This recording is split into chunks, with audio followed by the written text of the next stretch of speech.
Bonjour, dans cette nouvelle vidéo, on va essayer de comprendre pourquoi est-ce que nous avons différents types de neurones.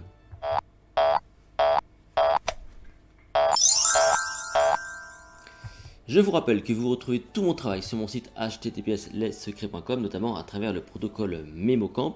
Vous pouvez vous abonner à cette chaîne YouTube, vous pouvez liker la vidéo, vous pouvez activer les notifications.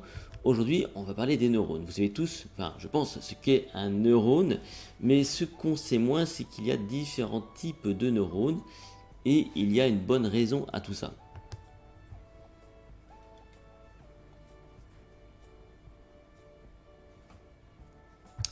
Premier constat, c'est que des neurones, il y en a plein. On estime aujourd'hui à 86 milliards le nombre de neurones. Je dis bien aujourd'hui parce que moi, quand j'ai commencé à m'intéresser à tout ça, dans les années 90, on parlait de 200 milliards de neurones. Aujourd'hui, on parle de 86 milliards de neurones. La recherche avance, on en sait un peu plus là-dessus. Ce qu'on sait, que c'est quoi d'abord un neurone? C'est que c'est une cellule nerveuse qui a pour rôle d'exciter d'autres cellules nerveuses. Et on a découvert qu'il y en aurait à peu près 200 types différents. Alors pourquoi pas qu'un seul neurone? Pourquoi 200 types différents? C'est ce qu'on va essayer de comprendre maintenant.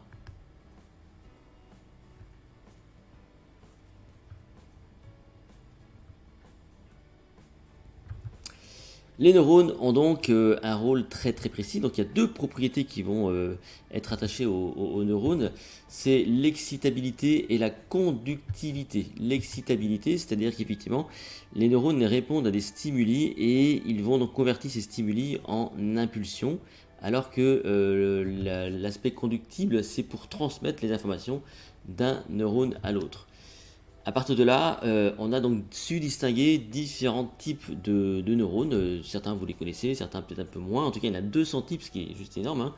Et on va essayer de comprendre pourquoi c'est important d'avoir ce genre de catégorisation. Vous avez notamment ce qu'on appelle les neurones miroirs. Les neurones miroirs, c'est les neurones qui vous permettent d'apprendre par mimétisme. Dès lors que vous observez quelqu'un et que vous êtes capable de reproduire une gestuelle, un apprentissage, un savoir, et bien là vous actionnez vos neurones miroirs. Donc les neurones miroirs sont fortement impliqués, notamment dans l'apprentissage. Certaines personnes, on va dire, ont des déficits de neurones miroirs et ça peut expliquer certaines pathologies. Vous avez ensuite des neurones dits pyramidaux.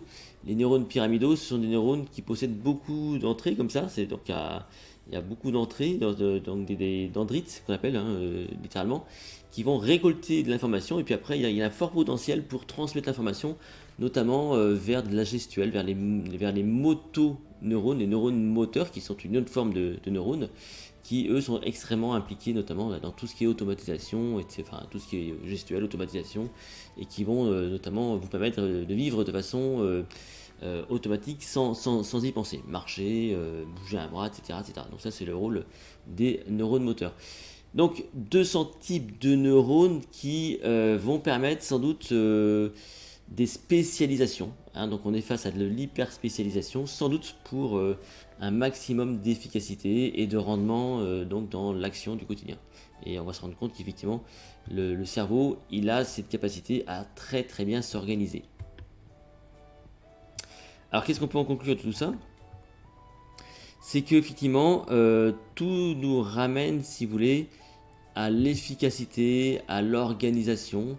Donc plutôt que d'avoir des choses qui sont mal organisées, voilà, vous avez ce cerveau qui vous permet de vous organiser. Et quelque part c'est intéressant parce que on peut faire un parallélisme, si vous voulez, entre le travail du cerveau et le quotidien en tant qu'être humain. Effectivement, vous êtes beaucoup plus efficace quand vous êtes organisé et votre cerveau nous montre l'exemple. Donc le fait est qu'avec différents types de neurones qui ont des tâches toutes différentes, et bien forcément on va atteindre une meilleure performance. On va peut-être aussi avoir une forme d'économie,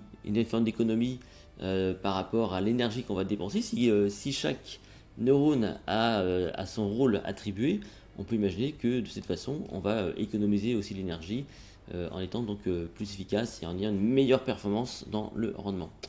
Si cette vidéo vous a plu, n'hésitez pas à la liker. Vous pouvez aussi me rejoindre sur mon site https://lessecrets.com et puis vous pouvez partager cette vidéo, vous abonner à la chaîne YouTube.